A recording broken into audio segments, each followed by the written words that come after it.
Shalom saudaraku, salam sejahtera. Kebenaran hari ini berjudul Medan Peperangan. Firman Allah mengatakan ular ialah paling cerdik dari segala binatang di darat yang dijadikan oleh Tuhan. Kalau dikatakan lebih cerdik artinya setan memiliki kecerdasan yang harus diwaspadai dengan sangat serius. Kata cerdik dalam teks aslinya adalah arum. Arum yang memiliki beberapa pengertian antara lain licik, halus, crafty, subtle. Kata arum yang dikenakan pada oknum ini menunjukkan bahwa oknum ini tidak boleh dianggap remeh. Terkait dengan oknum ini Paulus menyatakan dalam suratnya, tetapi aku takut kalau pikiran kamu disesatkan dari kesetiaan kamu yang sejati kepada Kristus, sama seperti Hawa diperdaya oleh ular itu dengan kelicikannya. Nah, kata kelicikan dalam teks aslinya adalah panorgia, yang memiliki pengertian primer, pengertian utama sama dengan arum, crafty atau cunning atau specious or false wisdom, kebijaksanaan palsu. Specious or false wisdom. Jadi kalau manusia makan buah pengetahuan tentang yang baik dan jahat, berarti mengkonsumsi filosofi yang bukan berasal dari Allah. Dalam hal ini, buah pengetahuan yang baik dan jahat adalah buah figuratif, bukan buah secara harfiah untuk dikonsumsi secara fisik atau secara jasmani, saudaraku sekalian. Melainkan yang dikonsumsi oleh pikiran atau sebagai makanan jiwa. Kejatuhan manusia ke dalam dosa dimulai dari pikiran yang diisi oleh sesuatu yang salah. Hal ini sama dengan sebuah penyesatan. Penyesatan dimulai dari cara berpikir. Itulah sebabnya Paulus mengatakan, aku takut kalau pikiran kamu disesatkan. Dalam 2 Korintus 11 ayat 2 dan 3, pikiran kamu disesatkan. Dalam 2 Korintus pasal 10 ayat 5 tertulis, kami mematahkan setiap siasat orang dan merubuhkan setiap kubu yang dibangun oleh keangkuhan manusia untuk menentang pengenalan akan Allah. Kami menawan segala pikiran dan menaklukkannya kepada Kristus. Dari tulisan ini kita dapat menemukan bahwa medan pertempuran terjadi di dalam pikiran. Orang yang menang dalam pertempuran melawan kuasa gelap adalah orang yang menawan atau menaklukkan pikirannya kepada Kristus. Menaklukkan pikiran kepada Kristus artinya segala sesuatu yang dipikirkan tidak bertentangan dengan kebenaran Injil.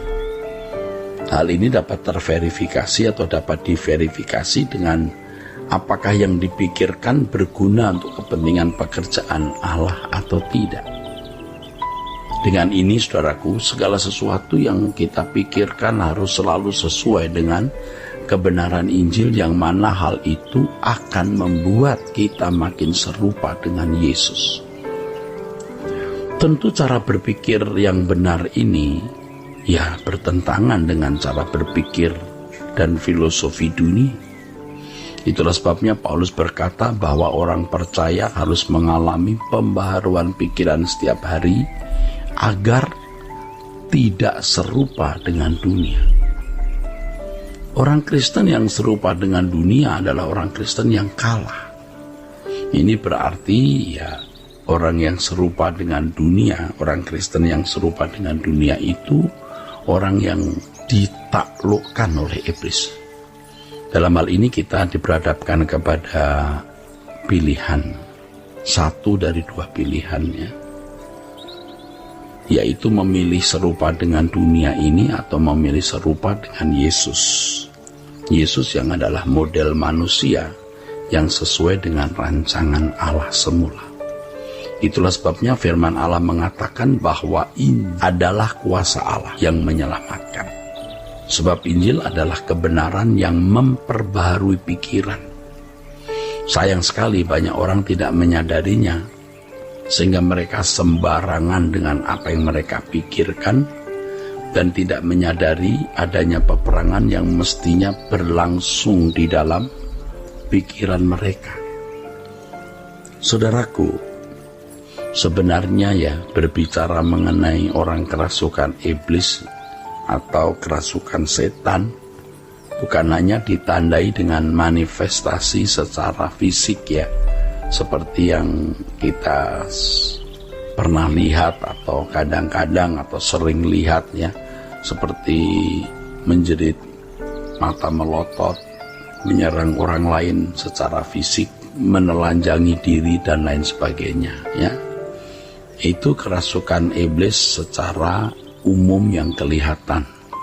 Dalam Injil Matius 16 ayat 21-23 dikemukakan mengenai sikap murid-murid ketika Yesus menyatakan diri akan mati.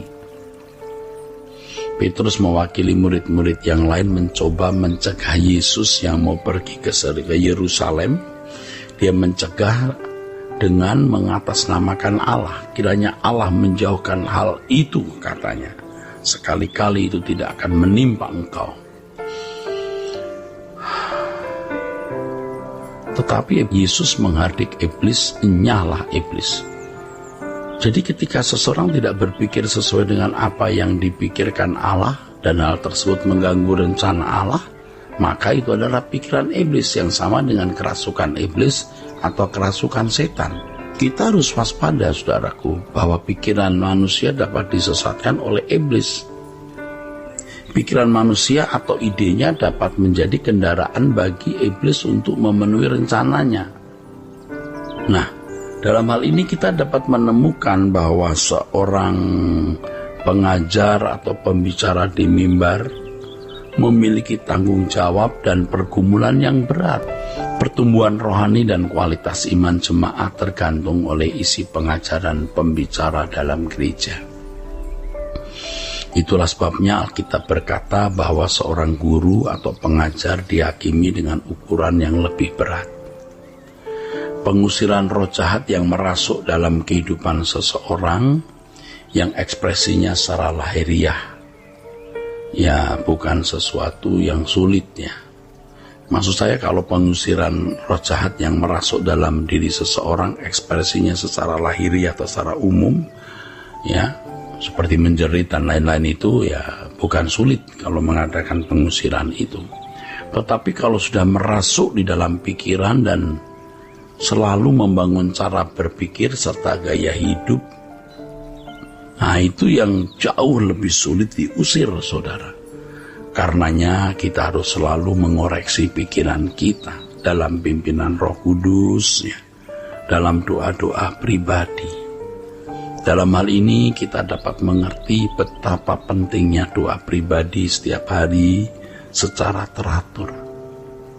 Jadi saudaraku, Anda catat ya, saudara pikir dan catat baik-baik bahwa orang yang menang dalam pertempuran melawan kuasa gelap adalah orang yang menawan atau menaklukkan pikirannya kepada Kristus. Kiranya kebenaran ini memberkati saudara-saudara sekalian. Sola Gracia.